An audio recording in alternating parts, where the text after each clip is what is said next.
The room went dead quiet when Roger Thompson called out his name.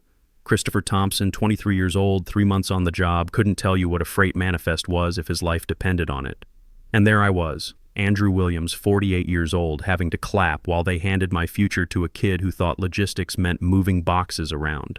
After 8 years of keeping Coastal Transport Solutions from falling apart, 8 years of weekend calls and putting out fires, they expected me to smile and congratulate the boss's son. I did what I had to do. I clapped. But something inside me broke that day, and Roger had no idea what he'd just started. Let me back up here. When I joined Coastal Transport 8 years ago, I was just grateful for steady work. The divorce was still fresh, Jennifer was only 8, and I needed a job with decent benefits and regular hours. Well, regular hours was the plan anyway. Freight logistics isn't exactly glamorous, but I figured it was solid work. Turns out I had a knack for it. Really good at it, actually. Within 6 months, I was the guy people called when shipments got stuck at the port of Seattle. When clients started screaming about customs delays, they came to me. When that warehouse fire in Spokane shut down our northern routes for a week, I had backup distribution lines running in 4 hours flat. I became the go-to guy when everything went wrong. And in the freight business, something's always going wrong. My coworkers noticed. The clients definitely noticed.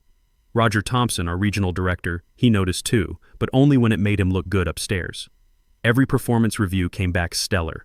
Every year ended with the same speech. Andrew, just keep doing what you're doing. Your time's coming. And I bought it. Hook, line, and sinker.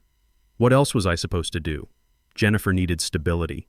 College wasn't getting any cheaper. The child support payments weren't negotiable. Roger knew all this stuff. He knew I couldn't afford to make waves. So I became the backbone of that place. I knew every carrier from Portland to Denver by their first names, could spot supply chain problems 2 weeks out. When Roger walked into corporate meetings with brilliant solutions, half the time they were mine. He loved taking credit for my work. As long as I stayed quiet and kept fixing things, I was exactly the kind of employee guys like him depend on. Reliable, competent, invisible. The perfect company man who'd never rock the boat. I kept thinking hard work counted for something, that loyalty meant something, that if you just put your head down and did good work, eventually the system would be fair to you. Looking back, I can see all the warning signs, but at the time I just kept pushing through. Then Christopher showed up and everything changed.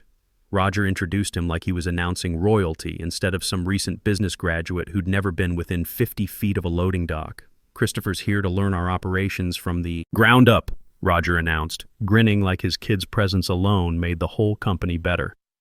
The thing about nepotism is, everybody knows what's happening, but nobody's allowed to say it out loud. We all just had to pretend this was normal. Christopher got assigned to shadow me, and within about an hour it became crystal clear he had no clue what we actually did. His first question was how many packages we processed every day. Packages, like we were some UPS store. I explained we coordinate container freight across ports and inland distribution hubs, 40-foot containers with thousands of tons of cargo. He nodded seriously and asked how many delivery trucks we had. We didn't have delivery trucks. We contract carriers who move the stuff from point A to point B. Another serious nod, another note in his little notebook. Don't get me wrong, the kid wasn't stupid. He wasn't mean about it either. His whole attitude was just this quiet assumption that he belonged there, like it was the most natural thing in the world. That was almost worse than if he'd been a complete jerk. He took notes like his life depended on it, filling up pages with bullet points I'm pretty sure he never looked at again, sat in on my client calls, scribbling frantically every time someone mentioned anything technical, always looked up afterward with this eager expression, like he expected praise just for paying attention. I tried to teach him, I really did.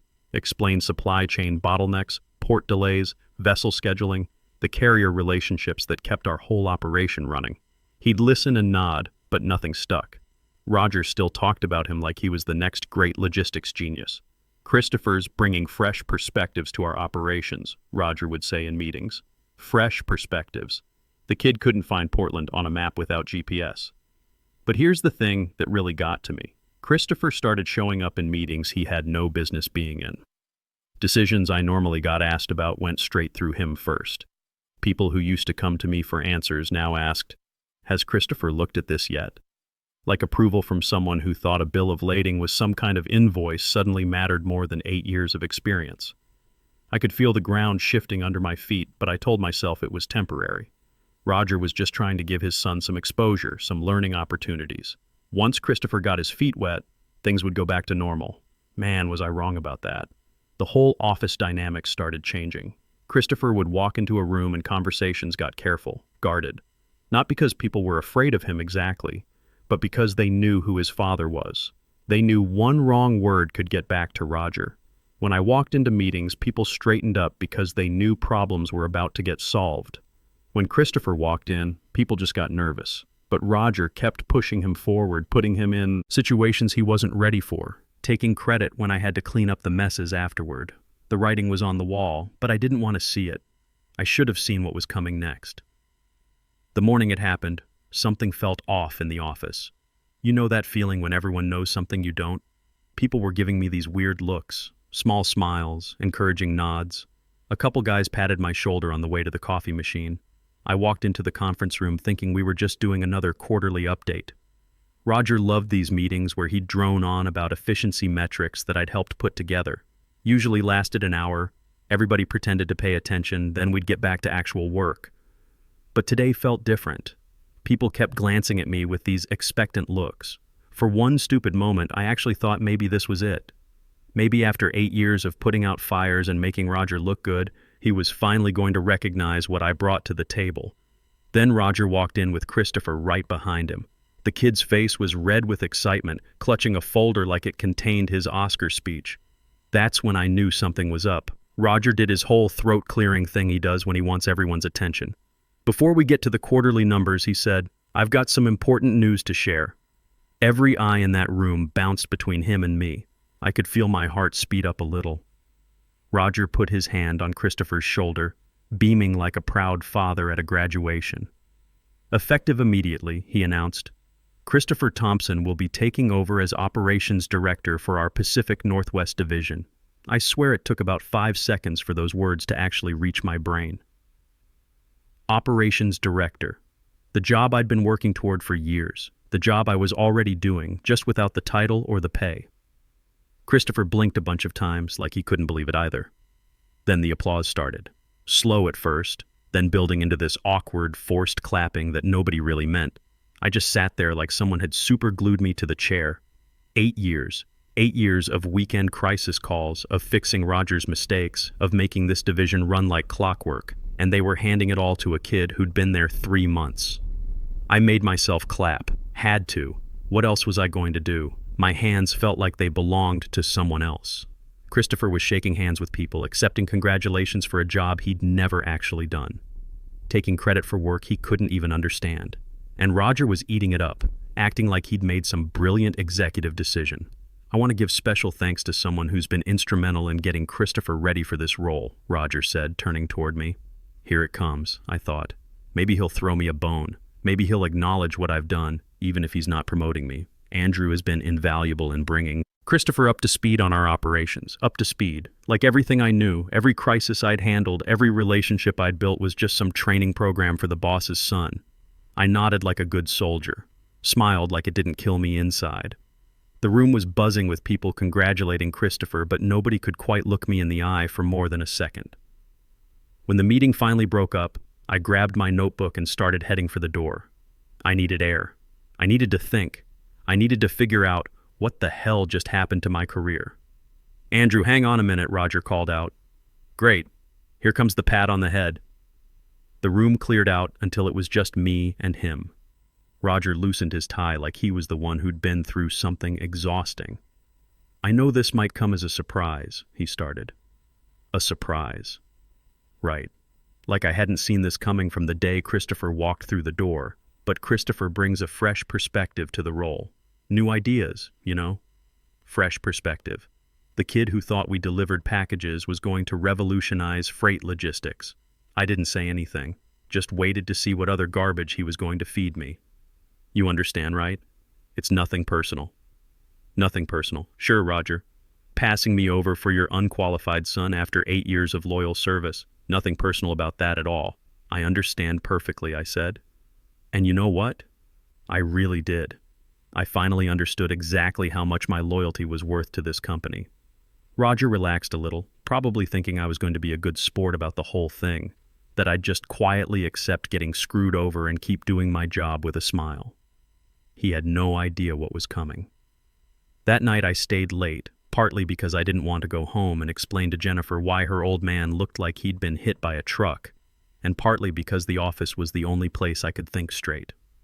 I finished up some reports that probably nobody would ever read, updated vendor files that Roger had been asking about for months, tried to convince myself that maybe I could live with this, maybe I could swallow my pride and just keep my head down.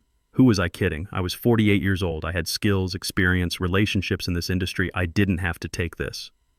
Around 8 p.m., the building was pretty much empty except for the cleaning crew. I got up to stretch my legs and maybe grab some coffee from the break room, even though it would probably keep me up all night. Walking past Roger's office, I heard voices inside. Low, serious conversation. His door was cracked open just enough that sound was leaking out into the hallway. I should have kept walking. Should have minded my own business.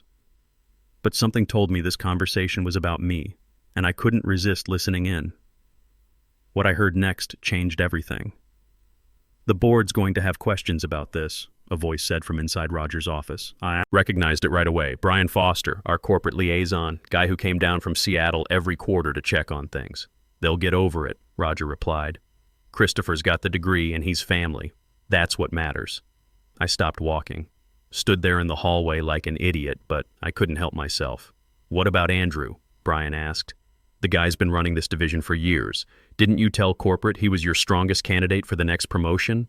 There was a pause. Then Roger laughed, but it wasn't a happy sound. "Andrew's solid, but he's not leadership material." Leadership material. Right. I'd only been leading this place for the better part of a decade.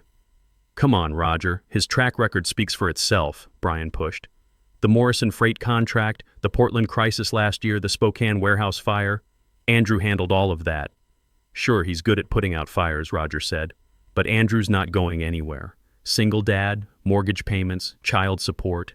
He needs this job more than we need him to be happy about it." My blood went cold. This wasn't about my performance. This was about my life. My divorce, my kid, my bills. Roger thought he had me trapped. "He'll keep his head down," Roger continued, sounding way too confident about it. "He always does. Andrew's the type who'll grumble quietly but won't make waves. Too much to lose." Brian didn't sound convinced. "I don't know, man. Guys like Andrew, you push them too far and they walk. Then what happens to your operations? Where's he gonna go?" Roger laughed again. "He's 48 years old in a specialized industry. I could make a few phone calls, make sure nobody else in the region hires him. Andrew knows that. He's not stupid." That's when it hit me. Roger didn't just think I was stuck. He thought he owned me, like I was some piece of equipment he could use however he wanted because I had responsibilities. "Well, guess what, Roger?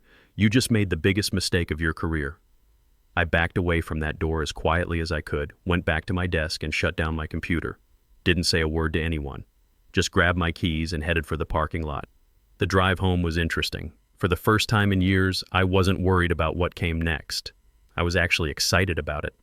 Friday morning, I came in early and wrote my resignation letter. Used the good paper from the supply closet, the kind you use for important documents. Took my time with it, made sure every word was exactly right. At 4:30, I walked into Roger's office. He was wrapping up another one of his strategy sessions with Christopher, probably telling the kid how to revolutionize the freight industry or something. "Andrew," Roger said, putting on that fake smile he used when he wanted to seem approachable. "How's everything going? Christopher settling in okay?" I handed him the envelope. "This is my 2 weeks' notice." The smile died so fast it was almost funny. His eyebrows shot up, then crashed together. For the first time since I'd known him, Roger Thompson looked genuinely scared. "This is a joke, right?" He tore open the envelope, read it twice. Fast the first time, slower the second. "Nope," I said. "Andrew, you can't be serious. You're leaving because of the promotion?" I didn't answer. Sometimes silence says more than words. "Look, let's talk about this," he said, standing up. "Don't do anything rash here. Nothing rash about it. I've been thinking about this for a while."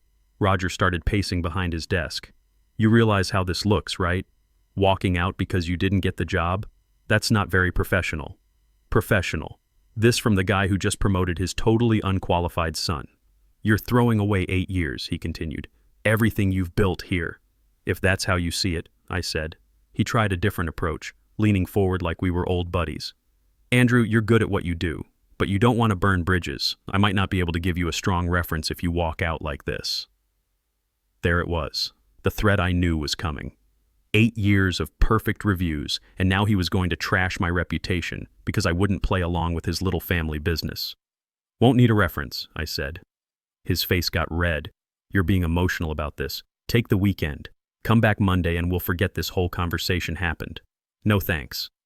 I'll finish my 2 weeks, document everything Christopher needs to know, and then I'm done. He laughed, but it came out bitter. You think Christopher needs your documentation? He's going to be fine. Right. The kid who thought we delivered packages was going to run a complex logistics operation just fine. Monday morning proved exactly how wrong Roger was about that. I got to the office around 7 a.m. and found Christopher already at his desk.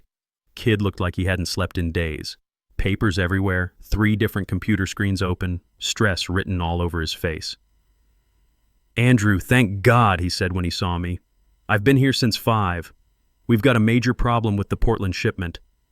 Customs flagged our manifest and Morrison Freight is saying they'll cancel the whole contract if we don't fix it today. Morrison Freight, our biggest account on the coast. The same client who'd told me more than once, Andrew, if you ever leave this company, we're following you out the door. What did you tell them? I asked. I said I'd look into it and get back to them, Christopher said, his voice shaking a little. But I don't know where to start. The customs forms don't match the shipping documents, and I can't figure out which carrier is supposed to handle the Portland to Boise leg. I looked at the mess on his desk. Wrong carrier contracts, outdated shipping forms, a manifest that had been filled out incorrectly in 3 different places. The kid had been staring at this stuff for 2 hours and had no idea what he was looking at. Part of me wanted to let him figure it out himself, let Roger deal with the consequences of his brilliant promotion decision. But Morrison Freight didn't deserve to get caught in the middle of this family drama. I spent the next 3 hours walking Christopher through the fix, showed him which forms went with which carriers, how to read the customs codes, why the Portland-Boise route had to go through specific distribution hubs. He took notes furiously, asked decent questions, but I could tell he was overwhelmed. By noon we had it sorted out, but the damage was already done. Morrison's logistics manager called me directly that afternoon. Andrew, what the hell is going on over there? We've been working with you for 5 years. Now some kid calls us who doesn't know a shipping container from a lunchbox. That conversation lasted about 20 minutes. By the end of it, Morrison was asking pointed questions about my plans. When I told them I was leaving in less than 2 weeks, the line went quiet. Well, the manager finally said, wherever you land, give us a call. We'd rather do business with you than with Coastal Transport. 3 more clients called that week with similar concerns. Word travels fast in this industry, and my reputation had been built over 8 years of getting things done right. Roger called me into his office Friday afternoon. This time Christopher was there too, looking like he'd aged 10 years in 1 week. I hear you've been taking job interviews, Roger said. I'm exploring opportunities. While you're still employed here, while you're supposed to be training Christopher, I haven't shared any confidential information. Roger slammed his hand on the desk. Your client relationships are confidential information. No, I said, letting some heat into my voice for the first time. My relationships with clients are built on trust. Trust follows the person who earned it, not the company letterhead. Roger's face went from red to purple. If you try to take our clients with you, I'll make sure you never work in this industry again. I stood up slowly. You don't have that kind of power, Roger. But thanks for reminding me why I'm leaving. Christopher just sat there looking miserable. The kid knew he was in way over his head, and he knew his father had made a mess that was about to get a whole lot worse. My last week was going to be very interesting. My last week at Coastal Transport was like watching a slow-motion car crash. I documented everything Christopher would need to know, not because I cared about Roger anymore, but because the other employees and clients didn't deserve to get caught in the mess. Christopher shadowed me like a lost puppy, taking notes on everything from vendor payment schedules to emergency contact lists. The kid was trying, I'll give him that, but you can't learn 8 years of experience in 5 days. Wednesday morning, my phone rang. Kevin Patterson, regional director at Northwest Freight Group. I knew the name. They were our biggest competitor on the coast. Andrew, I hear there might be some changes happening at Coastal Transport, Kevin said. Any chance you'd be interested in talking? We met that afternoon at a coffee shop downtown. Kevin didn't waste time with small talk. We've been watching your work for years, he said. The way you handled the Morrison situation last year, the Spokane crisis, the Port of Seattle delays, we know who's really been running that operation. He slid a folder across the table. We're expanding our Pacific Northwest division. We need someone who knows the territory, knows the clients, knows how to get things done. The offer was 35% more than what I was making at Coastal. Full benefits, profit sharing, and here's the kicker. They wanted me to hire my own team. We're not just buying your experience, Kevin said. We're buying your reputation. Nobody had ever said that to me before. I shook his hand right there. Friday was my last day.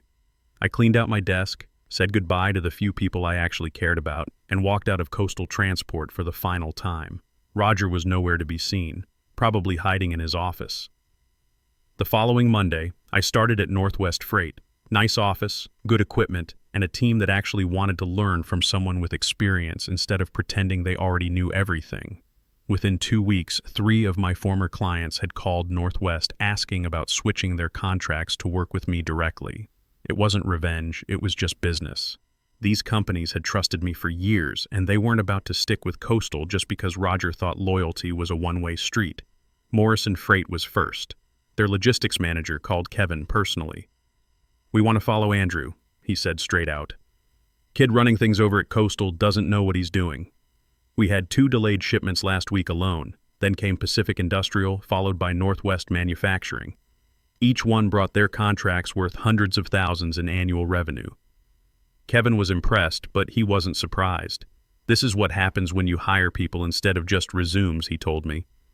Meanwhile, things at Coastal Transport were going from bad to worse. I heard through the grapevine that Christopher was working 12-hour days trying to keep up. Poor kid was drowning, and Roger was too proud to admit he'd screwed up. The breaking point came about 6 weeks after I left. Pacific Industrial had a major shipment stuck at customs, the exact same kind of problem I used to fix in my sleep.